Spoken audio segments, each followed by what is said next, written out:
Mario Fernández Gómez. Somos... Yo cuando repasaba, cuando me lo dijo Joselito, me dije que sí, inmediatamente tuve que hacer 25 combinaciones para estar aquí a las 5, pero las hice y llegué.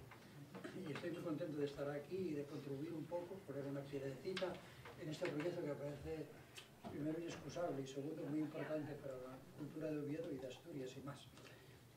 Leyendo cosas o testimonios, repasando papeles, encontré un testimonio del año 1933. ¿Qué año? ¿Qué años? Entonces, era de Quiñones Fernández, que pertenecía a ese grupito de Oviedo de los ilustrados, del grupo de Oviedo, donde estaba Canella y Acevedo y toda esta gente, ¿no? Y pasaba por aquí, por Faro, y decía: la industria de Faro es esplendorosa. Ahora va vencida esa industria y se extingue. Las ruedas giratorias permanecen quietas en los rincones.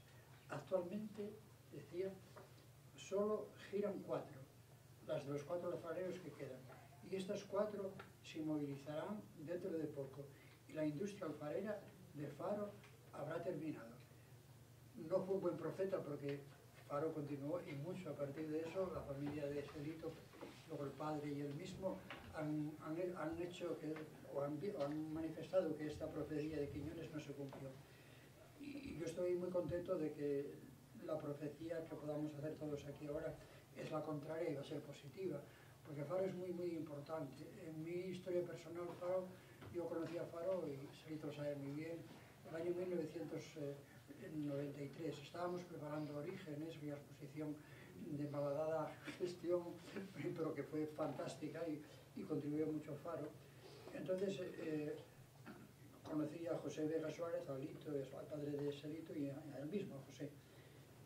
Y enseguida hubo una especie de sintonía muy fuerte, nos quisimos mucho desde el principio, a los dos, y le pedimos un encargo para Orígenes, que nos hiciera un juego de 12 piezas que imitaran una cerámica negra o gris oscuro, con unos adornos en forma de cuadraditos, de sellos, que era la cerámica de Castreña, que había encontrado en Gijón y había en Coaña todavía.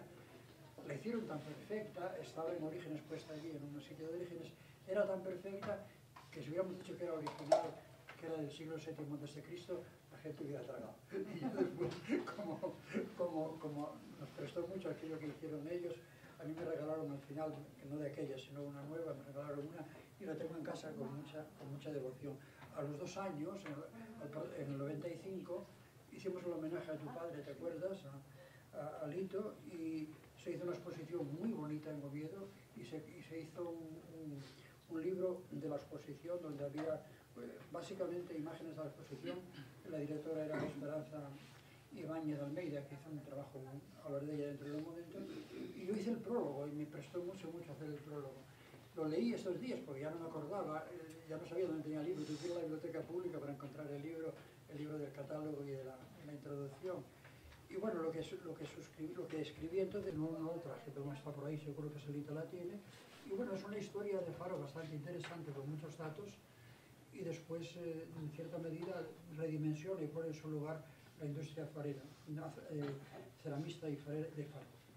Después, a continuación, hay otro trabajo interesante de Suárez Saro, Alfonso, que hizo ya una excavación, hubo una excavación ya aquí, lo que pasa es que no se publicaron los resultados, fue en el Canturrey, ¿no?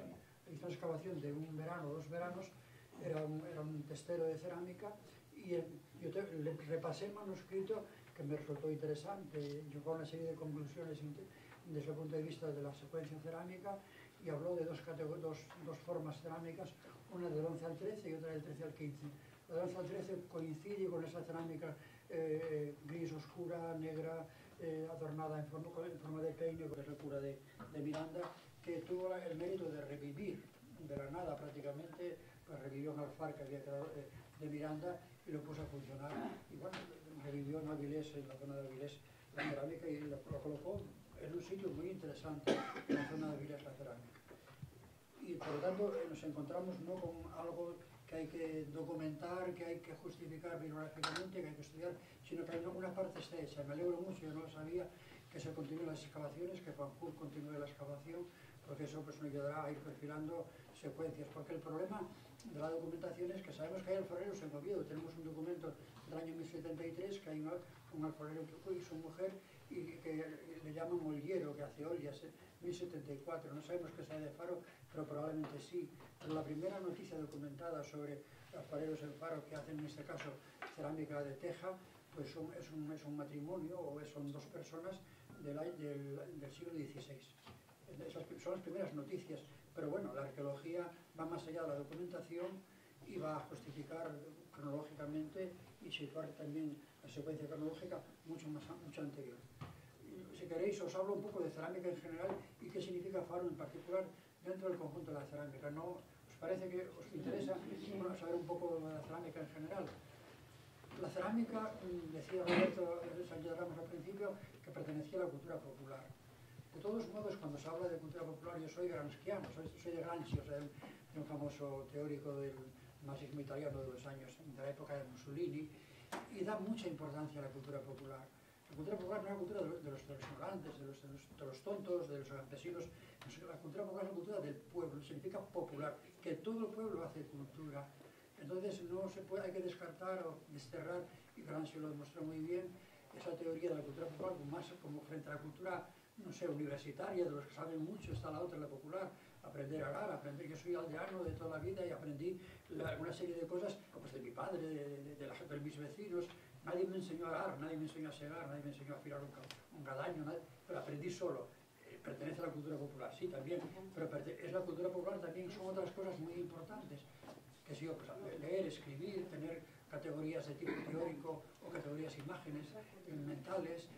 La lengua pertenece a la cultura popular, porque la vamos haciendo un poco entre todos. Y por supuesto la cerámica.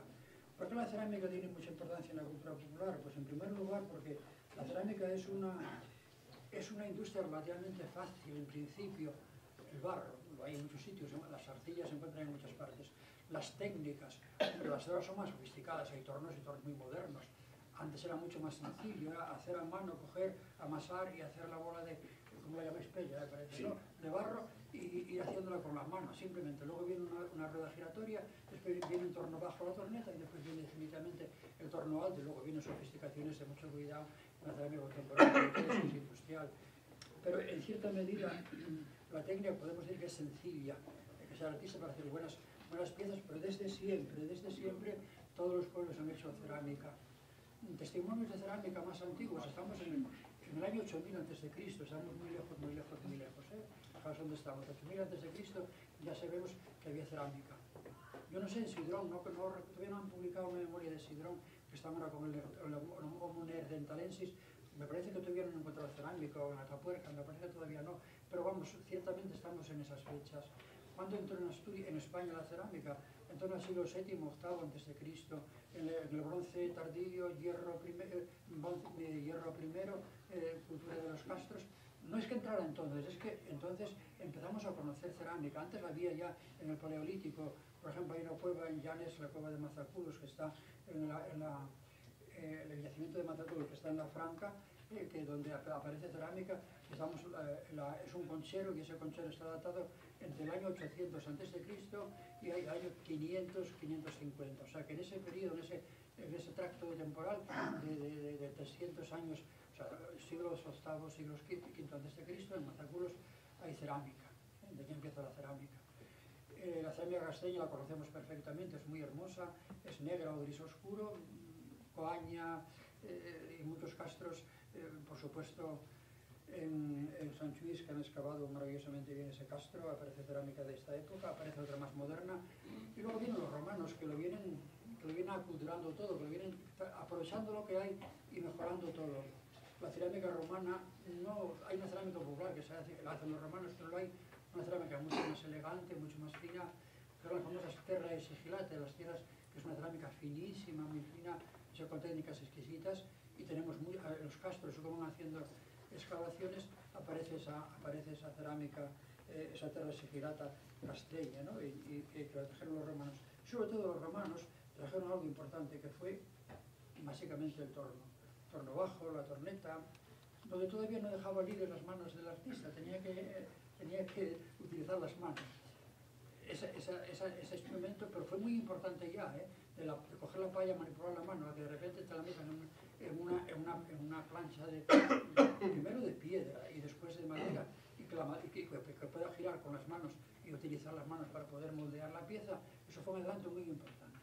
Y luego vino el torno alto, que sería decisivo, porque el torno alto lo que hace es también una plataforma que está insertada, Serito tiene 2 o 3 en casa, y entonces gira a toda velocidad la plataforma, y claro, las manos están libres y puede manejar maravillosamente la masa de barro y hacer cosas preciosas.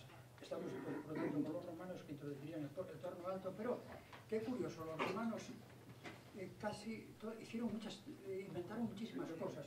Por ejemplo, utilizaron la energía hidráulica pues, para mover el molino de aceite, para mover el molino del pan, incluso para segar, tenía una máquina, pero no utilizaron esas técnicas que podían haber utilizado. ¿Y por qué no?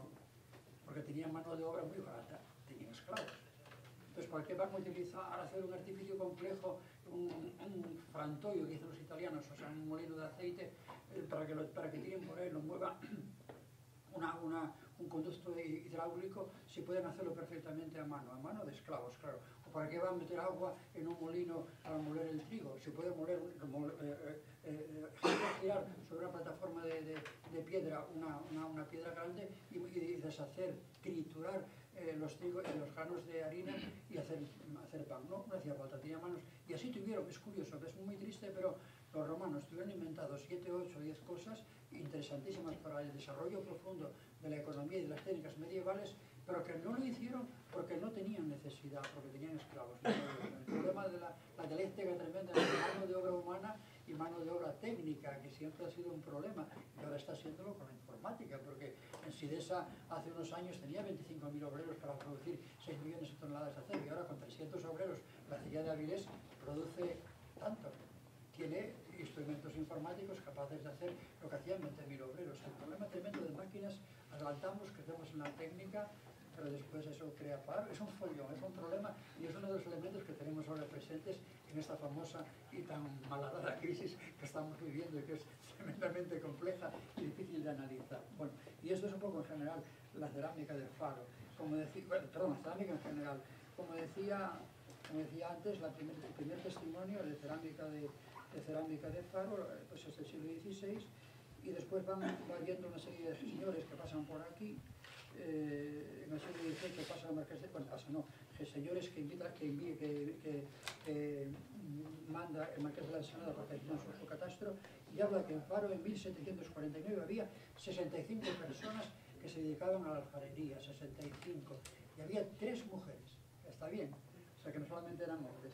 Después, para Martínez Marino, que hace un diccionario, cuando mete la palabra Limanes, dice, del barrio de Faro, se fabricaban escudillas, platos, jarros de barro. No habla del número de alfareros. Madoz, en su diccionario, cuando habla de Linares, dice que ocupaba Faro, la industria de Faro, un poquito menos, unas 40 personas. Y esos servicios al siglo XIX. Aurelio de Llano, que quedó extasiado y lo mismo cuando fue a Llamas del Mouro, que era un hombre muy animoso, muy cultural, pues yo decía que en Llamas del Mouro, pues que la República de Llamas del Mouro la gobernaba el rey un alfarero como rey. O sea, decía que en Llamas del Mouro también había varios alfares, 4, 5 o 6 están perfectamente estudiados, y decía que lo que se hacía en Llamas del Mouro, que era un tipo de gobierno muy popular, y que eran los fareros, los responsables de los hornos y de los alfares, los responsables de ese gobierno, y que uno de ellos es el rey de los fareros y el rey de Llamas del Mouro. Bueno, luego viene el testimonio de Quiñones, que ya leí ahora, o que ya leí antes, y no voy a decir nada de él para no perdernos.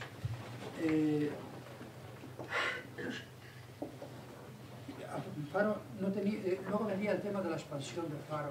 O sea, Faro fue un alfar ancestral, por lo tanto no tiene origen, aquí se sitúa en la Edad Media muy antigua hacia atrás, posiblemente está vinculado a los primeros alfares de la época castreña, con la seguridad. Eso, ¿cómo se sabe? No tenemos documentos. ¿Cómo podemos adivinarlo? Bueno, a medida que vayamos haciendo excavaciones y comparemos las texturas de las cerámicas que vayan apareciendo aquí, si las comparamos con las que tenemos en los castros, tenemos una vía preciosa para empezar a datar Faro. Alfonso todavía no llegó a eso, encontró cerámicas del 11-13. Estamos en el 11 ya, con Alfonso cuando excavó aquí, ya nos lleva al 11, con lo cual estamos muy Pero yo tengo, en este caso es una intuición que no puedo justificar, que en la medida que tengamos más piezas de excavación podremos hacer análisis en paralelo y podremos probablemente datar Faro mucho más atrás, porque muchas texturas de Faro a mí me recuerdan muchas texturas de cerámica casteña. O sea que ciertamente podríamos ir a la época casteña, al neolítico, para hablar del origen de la actividad, cerámica en Faro. Fijaros dónde estamos y no se puede perder una actividad que no ha tenido interrupción desde entonces, o sea que desde el siglo V, VI a.C. hasta ahora no ha tenido interrupción y no podemos cortarla ahora. Y eso es un poco Había más alfares en... bueno, si queréis, no hace falta, no me voy a perder en detalles, pero que la influencia de Faro en otra parte de Asturias, hay 7 o 8 alfares que no os voy a nombrar ahora, y Alfonso Suárez Saro, cuando estudió la cerámica esta, que lo presentó en mi clase como trabajo de investigación, también constató la existencia de cerámica que dependía de Faro en León y en Santander, y en Galicia. O sea, quiere decir que tiene un radio de acción de influencia que es importante. Por lo tanto, no hay que recuperar el Faro, sino simplemente darle más fuerza para que siga trabajando y siga influyendo. Hay otro alfar importante en Asturias que fue un alfar que es, bueno, llamas el Mouro, no, creemos que tampoco hubo que recuperar, que fue siempre un alfar de la zona suroccidental de Asturias. Miranda está recuperado y unos cuantos más se han recuperado, ¿no? Miranda tiene interés, en el siglo XVII hay está documentado, y tiene interés porque es la primera fábrica industrial que se hace en Asturias de cerámica. Estamos en el siglo XVIII y se hace siguiendo un método inglés, y fue un problema fuerte porque ya había la de Faro sufrió el impacto económico de la cerámica de Faro, y un poco más tarde el Rayo, la cerámica del Rayo, el Siero, también en Vega de Poja también sufrió un impacto negativo, pero bueno, esa industria pues fracasó.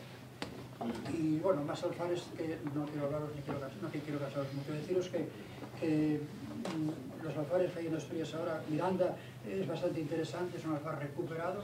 Yo estuve leyendo los listas de alfareros del siglo XVII y XVIII y estoy muy feliz porque encontré, entre los que estaban allí, los alfareros, encontré varios que se apellidan como yo. Mi abuelo es de Miranda, entonces los condes no tienen ningún... mi apellido Fernández Conde, el segundo, que me ponen casi siempre el primero porque me ponen el Fernández, en grave error. Pues yo no, Conde no tiene nada que ver con aristocracia ni nada de eso, simplemente es un apellido de alfareros y de caldereros, y viene de Miranda. Yo encontré algunos antepasados míos viendo documentación de Miranda en el siglo XVII y XVIII en Miranda. Y nada más, únicamente deciros que esta actividad importante de Faro quedó reflejada en el folclore, y que hay un montón de coplas que recoge aquí Feito. No sé, que quería terminar con ellas leyéndolas, pero no sé en qué página están. Ahora encuentro la página y os leo unas cuantas leyendas y versos bonitos que hablan de... no sé en qué... no me acuerdo de qué página, me parece que es la página 191, si no me recuerdo. Sí, más o menos. No, hay una. Sale Marisa, hay muy bonito. Sí. Bueno, que les lea. No, que les lea usted. Bueno, ya sabes tú.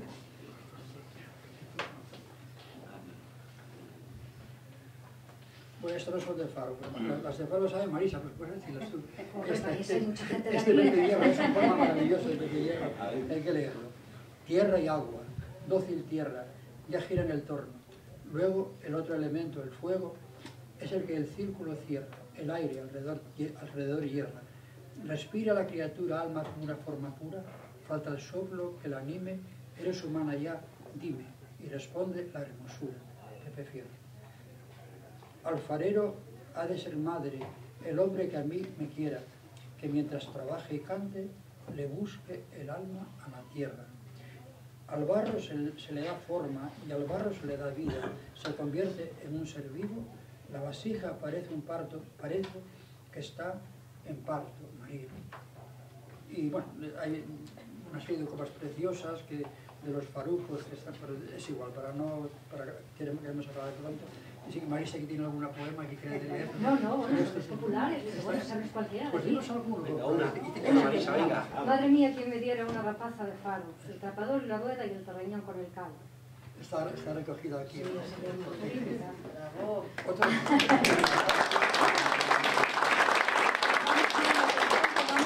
Los grandes farutines, Maya del Vago. A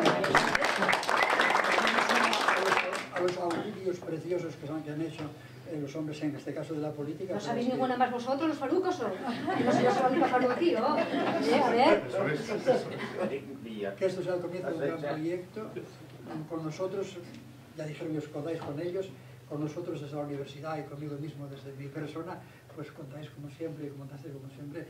Yo estoy feliz que yo me jubilé en agosto, y eso que los jubilados tienen que tener una dicen que tienen que tener una actividad para trabajar. Yo ya la tengo, no tengo falta de... Pero me estaba tentando mucho meterme con el barro a mis años y ser aprendiz alfarero. Así que a lo mejor, Celito, tienes un aprendiz. Muy bueno.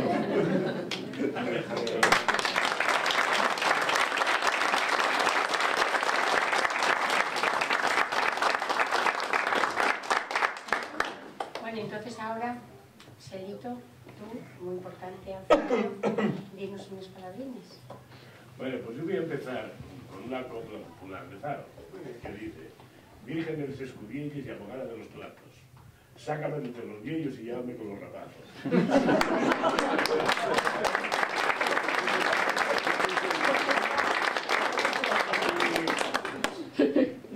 Bueno, yo estoy encantado con el proyecto que se lleva hacia adelante para evitar la pérdida del patrimonio de Faro. El patrimonio de Faro lo vive de Asturias. El patrimonio popular muy importante. Y, hombre, pues yo poco puedo decir que no se haya dicho ya aquí hoy. Se dijo todo. La creación de escuela-taller. Escuela-taller que pretendemos de que sea una enseñanza rigurosa. No queremos que fracase por falta de medios. O sea, por falta de medios de enseñanza nuestra. Y queremos que no va a fracasar. Contando con los alumnos, no, ella no va a fracasar. Nosotros vamos a poner todo. No solo vamos a poner todo en la enseñanza, sino que cuando el alumno termine la época de formación, él no va a ser abandonado a su suerte. Que él ya forme su propio taller, pues él va a seguir siendo tutelado por la escuela para buscar mercados y ser dirigido hasta que él se pueda defender autónomamente. Con lo cual, yo creo que el proyecto es un proyecto muy ambicioso y serio. Y por lo menos eso se pretende. Eso por una parte. Después por otra, bueno, y prácticamente de todo, y a mí hoy el director general de Patrimonio me encargó que me hiciera portavoz de la consejería, que él no podía asistir, pero que yo que fuera portavoz. Él dijo que lo apoyara, bueno, ya todo lo que se expuso, la campaña de excavaciones, que está becada por la consejería, y que participará en la medida de sus posibilidades, económicamente en la escuela. Por otra parte, hombre, yo a mí me gustaría que también pues la gente que participara mejor preguntes que no tener yo que... Porque yo lo mío precisamente no llevo la oratoria, no voy a ir a trabajar. Y hacer cerámica y enseñar. Y yo casi que prefiero más contestar a preguntas que no tener que yo estar... tener que estar hablando yo solo. Joselito, ¿cuánto tiempo duraría en principio el curso? Pues hombre, nosotros calculamos que 3-4 años. Fijo no puede ser. Depende de la capacidad de cada alumno de aprendizaje. Pero podemos llegar entre 3-4 años. Y yo creemos que en ese tiempo que sacamos ya profesionales, que se puedan defender. Ya. ¿Y de cuánta gente estaría, cuántos alumnos componen cada grupo? Bueno, esto como yo una enseñanza muy personalizada, porque yo doy una enseñanza normal al alumno, doy una clase de matemáticas, que puedes enseñar a 50. Aquí no, aquí es muy personalizada y aquí pues tenemos que trabajar con grupos reducidos. Lo máximo que podemos manejar son aproximadamente unos 16 personas en 2 grupos, en grupos de 8. Con 8 personas yo creo que hemos tenido bastante bien De cualquier edad podrían ser, ¿no? Podrían ser desde niños, medianos y mayores. Sí, no hay edades en absoluto, pero lo puede aprender perfectamente. Y él llevará una formación, pues, vamos, que digo, muy seria, muy rigurosa, y una parte de formación teórica y después otra parte práctica. La parte práctica no solamente va a estar en saber hacer una pieza de barro, porque ser alfarero es algo mucho más complejo y complejo. Porque él tiene que empezar a aprender desde la abstracción de sacar el barro, preparar el barro, hacer la pieza, hacer esmaltes, esmaltar, decorar, cocer y saber hacer un horno. También, que también se necesita. El alfarero tiene que saber hacer construir un horno y que funcione. Tiene que aprender todo eso. Los hornos, dinos un poco cómo van hechos, cómo son, de qué material. ¿Los hornos? Pues hombre, normalmente el ladrillo. Antiguamente eran de piedra y revestidos por dentro de barro, una capa de barro. Y el horno tradicional de barro, que es una especie de tubo, cogemos un vaso, lo partimos a la mitad y ponemos un piso lleno de agujeros que separa la cámara de cocción y la caldera. Pero hoy los hornos ya se puede hacer ese horno que funciona muy bien. Y se pueden hacer hornos más complicados, hornos de tiro invertido, hay mil tipos de horno. Pero el forno tradicional de Faro siempre fue ese y ese funciona perfecto. Tiene muchos siglos de práctica para saber cómo funciona. Dito, ¿cuánto profesorado y de qué tipo sería necesario? Bueno, pues vamos a ser dos. Vamos a ser dos profesores.